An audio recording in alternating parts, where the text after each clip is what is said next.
안녕하세요. 책 읽고 수다 떠는 부부 북창부수입니다. 북창부수 6번째 책 이야기는 가난한 천재 소년의 순수하고 아름다운 수채화 같은 이야기 로빙화입니다. 1989년 대만에서 영화로 만들어져 국내에도 상영된 영화 로빙화의 원작 소설입니다.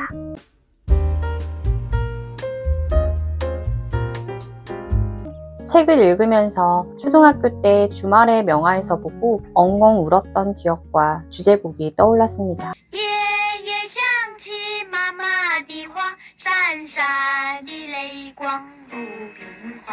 로빙화는 봄과 여름 사이에 짧게 피었다 지는 꽃으로 시들어서 땅에 떨어지면 비료가 돼서 차 향기와 차밭을 풍성하게 해준다고 합니다. 소설 속에서 묘사된 주인공 소년 고아명의 그림을 말로 표현할 방법이 없어서 영화 속 고아명의 그림을 보여드리겠습니다.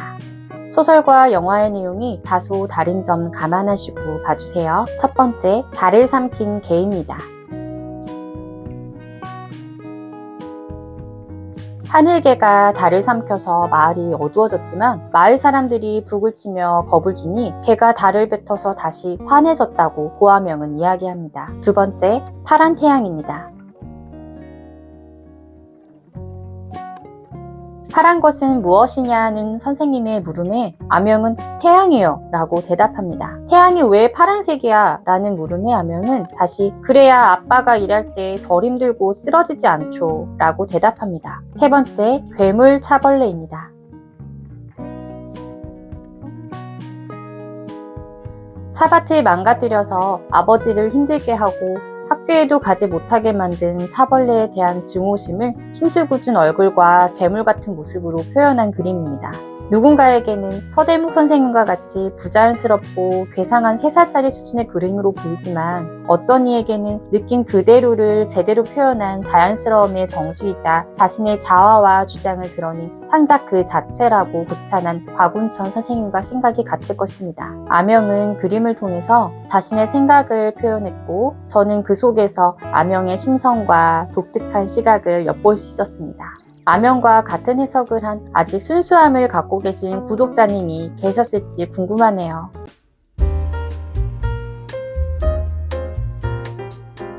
책을 읽은 지 며칠이 지났지만 잔잔한 여운과 슬픔이 남아있네요. 윤발씨가 잔잔한 호수 같은 제 마음에 또 돌을 던지겠죠? 책이 주는 감동과 슬픔을 이어갈 수 있었으면 좋겠습니다. 그럼 북창부수 부부책수다를 시작하겠습니다. 예상치 마마 디와 샤샤 밀레이꽝. 지겨워! 언제까지 할 거야? 같이 할 때까지. 안 돼, 싫어. 여운이 아직도 남아있어. 시작한대. 그래. 하지만 한 가지 변치 않는 것이 있습니다. 고아명 같은 아이야말로 아이다운 그림을 그린다는 것입니다. 그런 아이들은 자연스러운지 부자연스러운지에 상관없이 자신의 느낌을 숨기지 않고 그려내지요. 그래서 가끔 우리 어른들의 잣대로는 이해하기 어렵습니다. 선생님들 자신도 그림이라면 실제 사물과 아주 비슷하고 자연스럽게 그려야 한다는 고정관념을 버리지 못하고 있지요. 사실 그런 게 바로 부자연스러움의 극치인데 말입니다. 어린아이들이 자신의 눈으로 보고 느낀 그대로를 화폭에 옮겨놓은 것이 가장 자연스러운 것 아닐까요? 이 부분을 읽는데 예전에 오빠가 보여준 눈사람이 생각나더라고. 뭐? 그 눈사람 있잖아. 시골 할머니 집에서 찍었다는 거. 그래. 그거 기가 막히지. 눈사람을 그리거나 만들려고 하면은 열의 아홉은 아니 열이야 열. 지금 우리 머릿속에 떠오른 그 눈사람 그거를 생각을 할 텐데 그 친구는 어떻게 그렇게 만들 생각을 다 했는지 궁금하다 진짜. 맞아. 한 20년 다 돼가는데 그리고 거기는 시골 분교 앞이란 말이야. 내가 좋아하는 분교. 거기에도 고아명이 있었다는 거지. 고정관념을 깨는 시골 아이의 순수한 눈을 보면서 뭘 느꼈어? 고정관념이라. 그때까지만 해도 창의력 이런 거 뭐 사람들 거의 관심도 없었어. 그치? 그리고 뭐 그 시골에 창의력 증진 학원 이런 데가 있었을 리도 만무하고, 그리고 창의력이나 천재성 이런 거는 배운다고 생기는 게 아니거든. 우리 딸도 고정관념을 깨는 아이였으면 좋겠다 그러다 아빠 닮아가지고 별나다는 소리를 듣나니까. 이것 봐. 이거 고정관념을 깨면 별나다고 낙인 찍는 그 고정관념을 깨야 되는 거야. 뭐야. 그래야 다른 사람 예스할 때 눈치 안 보고 NO 할 수 있고 그래야 또 발전이 있지. 그게 별난 거야. 그게 고정관념이야. 이 양반아. 네가 틀릴 수 있습니다. 네가 틀릴 수 있습니다. 만옥이는 책을 읽은 후에 눈사람 사진을 다시 보니 무슨 생각이 들었어? 그걸 만든 그 친구는 뭘 알고 있을지 궁금하다. 서른 다 됐겠네. 그런 친구의 고정관념 없는 순수함이 지금 어른이 됐을 때 어떻게 변했을지 궁금해. 그리고 고아명은 어디에나 있지만 그거를 알아보고 키워줄 선생님이 부족해. 맞아. 그 친구의 능력도 능력이지만 그런 장점을 알아봐주는 선생님이 계셨다면 크게 성공했을 것 같은데. 그치. 궁금하네. 이 그림이야말로 옛날 교육을 그대로 나타내는 그림이었다. 개성이나 창의력, 자신의 주장은 물론 어린아이가 가져야 할 꿈과 환상의 세계가 완전히 배제되어 있었다. 그저 원형을 모방하여 아주 비슷하게 그렸을 뿐이다. 가군천 선생님이 임지용의 사실적인 그림을 평가하는 부분을 보면서 한편으로 나는 임지용이가 불쌍하더라고. 입상을 위한 그림 교육을 받았기 때문에 그렇게 그린 거고 근데 또 잘 그렸어. 예술성이란 게 주관적인 거고 창의적인 게 무조건 옳은 게 아니잖아. 그치. 창의적인 것이 무조건 옳고 사실적인 건 틀린 것이다. 이 가군천 선생님의 평가를 어떻게 생각해?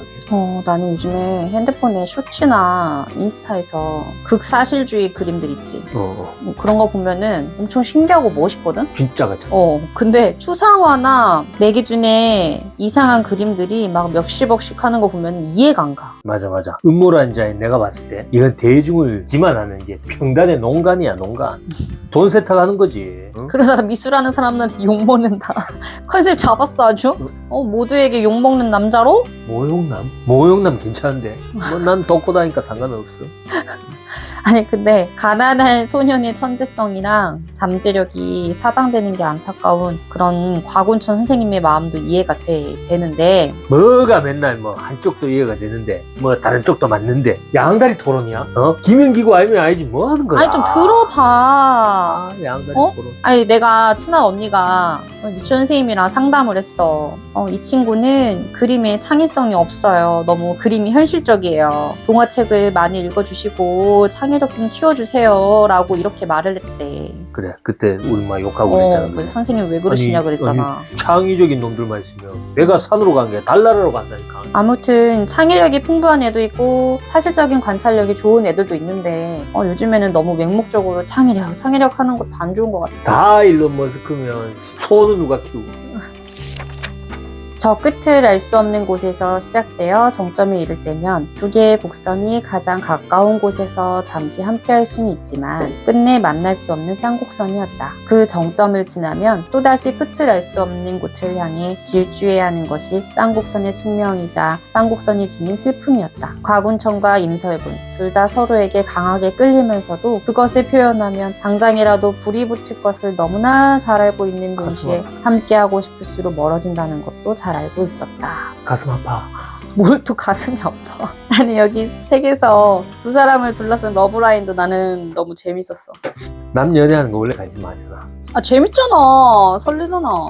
그 뭐 이혼을 미화하고 그 가정 파괴 조장하는 그걸 왜 보노?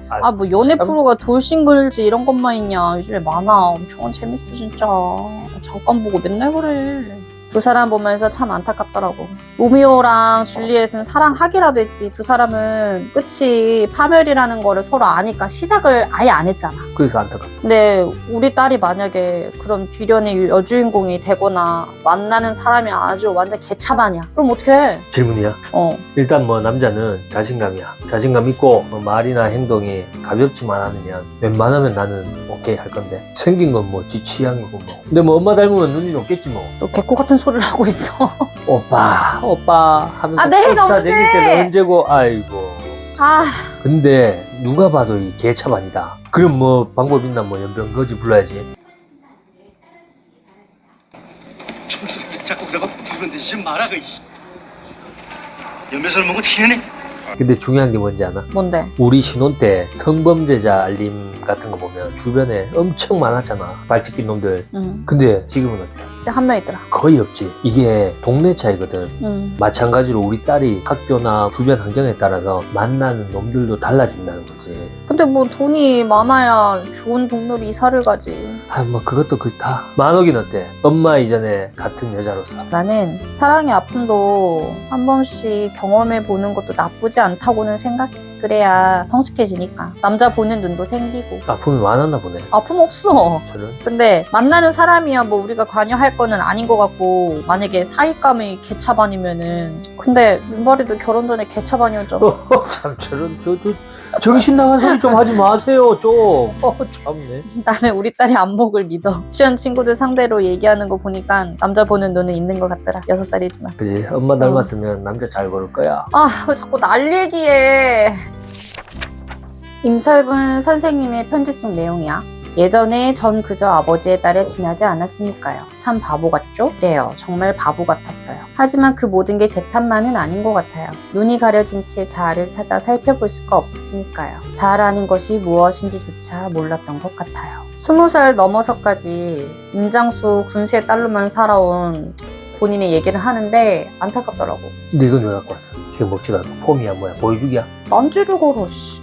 부모의 욕심을. 씨 퇴출되고 싶어 그 홈쇼핑 아줌마처럼. 씨가 뭐야 씨가. 아, 진짜 왜 저래. 사과하세요. 아, 죄송합니다. 부모의 욕심으로 애를 바른 방향으로 인도하는 거라고는 하지만, 모두가 손흥민이 될 수 없고 모두가 김연아가 될 수 없고 모두가 서울대를 갈 수가 없어요. 근데 우리 주변에도 그런 부모 욕심으로 애를 힘들게 하는 경우가 많을 거야. 은발이는 우리 딸을 어떻게 만들어 보겠다고 생각해 본 적 있어? 누가 누굴 만들어? 손흥민 아버지나 김연아 엄마 뭐 자식 서울대 보낸 부모님들처럼 성공한 케이스는 드물어. 드물지. 대부분 불행해진다. 예전에 정치인을 꿈꿨던 분이 계셨는데 본인이 못 이룬 꿈을 아들을 통해 실현해 보겠다고. 그분? 그 이과에서 탑 찍고 의대 갈 수 있었거든 아들이. 근데 강제로 정치 외교학과 보낸다고 고3 때 애를 이과를 문과로 전과를 시켰어. 그 수능을 쳤는데 그 점수가 잘 나오겠나? 결국 삼수에서 중앙대 국문학과를 갔어. 잘 갔네. 물론 잘 갔지. 잘 갔는데 의대 갈 수 있었던 사람으로서 초라한 결과지. 안 몰라? 그래서 10년이 지나서 뭐 아버지하고 눈도 잘 안 맞추더라고. 그 어른은 막 후회하시고. 그걸 보는데 나는 절대로 그러면 안 되겠다 싶었어. 만옥이는? 나는 우리 딸이 우리 행동이나 말 따라하는 거 뭐 귀엽게 봐주고 웃어 넘겼잖아? 근데 요즘에는 내 안 좋은 습관까지 쏙 닮아가는 것 같아가지고 좀 놀랬어. 아, 옷 막 벗어 던진 거? 아, 뭐래 진짜. 뭐 막 짱 박는 거? 그만해라 진짜. 10개 더 있는데. 오랜만에 빨리 감기 해줘 이거? 드러나 보자. 시작해. 뭐 늦게 부리는 거, 잘안되면 짜증내는 거, 뭐 물건 쓰고 뭐 정리하는 거, 이거 사실래. 물건 소중히 하는 거, 또 뭐 앞에서 말하고 엄마 벗어 던지는 거, 안 보이는 데나 막장 맞는 거. 이거 참 이거 공개 못할 것도 많아서 그만할란다. 아, 참. 아, 어제 싸운 거 아직 뒤끝이 남았구만. 찌질하게 아주 그냥 찌질이야. 그냥 우리 딸은 매너 좋은 애로, 애티튜드 그런 게 좋은 아이로 클 수 있게 내가 본보기가 돼야겠다는 생각이 들었어. 교양 있게. 엄마가 근데 교양이야. 아빠는 교양 있나? 미안하다. 이것은 분명 마티스의 작품인데. 아, 연기 좀 했다잉. 가군천이 중얼거렸다. 그는 다시 생각에 잠겼다. 정말 이 천재 아이의 재능을 살려줄 방법이 없을까? 아직 우리 교단에도 어딘가 이제 가군천 선생님 같은 분들이 계셔서 아명과 같은 아이들의 재능을 발견하고 키워주시는 분이 있을까 싶더라고. 체벌금지법 알지? 그것 때문인지 아니면 뭐 시대 흐름인지 교권이 막 너무 무너졌어. 통제가 안 되니까 지도를 포기한 선생님들도 많은데, 어떤 선생님은 본인은 선생님이 아니라 교육 공무원이라면서 자조 섞인 막 푸념을 하는 분들도 있어. 우리 국민학교 때는 국민학교가 뭐야? 소학교 아니면 다 똑같지 뭐. 소학교 뭐야 진짜. 선생님 그림자도 안 밟고 부모님 모시고 와. 맞아. 이 말이 제일 무서웠잖아. 벌벌 떨었지. 사실 예전에는 교권이 너무 높아서 더 문제였지만. 아버지 뭐 하시나? 건달입니다. 이 새끼 돌겠다. 네가 아버지 건달. 질문이 셋다. 우리 아이가 어느 한 분야에 이제 재능이 있다 치자. 앞서 이야기한 것처럼 학교에서는 이 가군천 선생님 같은 분들을 만나기 힘들다면 부모가 가군천 선생님이 돼야 돼. 과연 아이의 재능을 어떻게 찾을 것인가? 이것이 바로 질문이 옳시다. 올시다 뭐야? 할배 같은 말을 하고 있어. 질문이 길어지니까 좀 그랬다. 국민학교 맞네.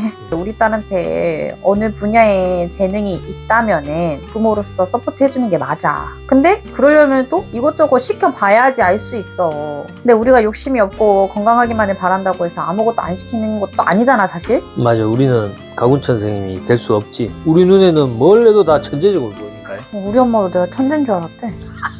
우리 아버지는 내가 판검사일 줄 알았다. 사실 나는 우리 딸이 몸도 유연하고 끼도 있고 해서 한국무용 전공해서 국악예고 갔으면 좋겠는데 얘기 들어보니까 애들 스트레스가 장난 아니더라. 장난 아니지. 근데 뭘 해도 스트레스는 다 받아.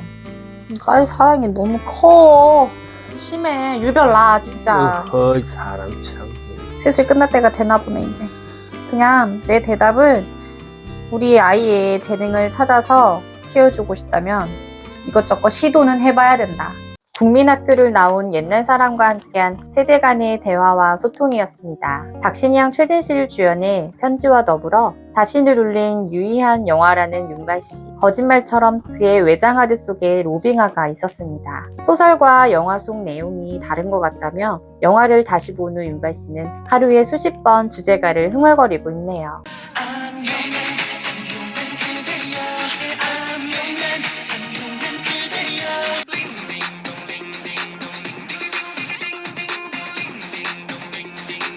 맨이나 링딩동 같은 수능 금지곡보다 더 중독성 강한 것 같다며 업무하기 힘들 것 같아서 연차를 쓰겠다는 윤발씨입니다. 지금까지 고품격 독서 토론을 지향하는 북창부수 부부 책수다였습니다.